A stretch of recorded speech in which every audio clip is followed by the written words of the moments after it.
Cup syrup मामले में बड़ा एक्शन हुआ है। कप सिरप कंपनी का मालिक रंगनाथन गिरफ्तार हो चुका है। एमपी एसआईटी की टीम ने चेन्नई से गिरफ्तारी की है। वहीं तमिलनाडु से हुई आरोपी रंगनाथन की गिरफ्तारी।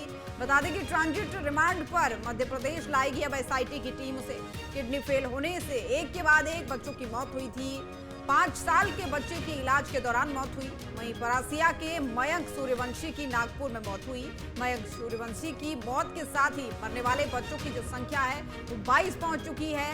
मुख्यमंत्री ने दोषियों के खिलाफ सख्ती से कहा है कि दोषियों को किसी भी कीमत पर बख्शा नहीं जाएगा। दवाई के आधार पर जो बच्चों की दुखद मृत्यु हुई या वो बीमार हुए, इसके खिलाफ हमने तुरंत एसआईटी का गठन किया था। और आज मुझे जानकारी दी गई कि हमारी पुलिस ने न केवल तमिलनाडु के अंदर उस दवा निर्माता को पकड़ा है, दबोचा है। ये बात वो बताती है जिसके कारण से हमारी सरकार इन कामों के कारण जानी जाती है, जो दक्षता के आधार पर होते हैं। दोषी कोई भी हो, हमारी सरकार उसको छोड़ेगी नहीं।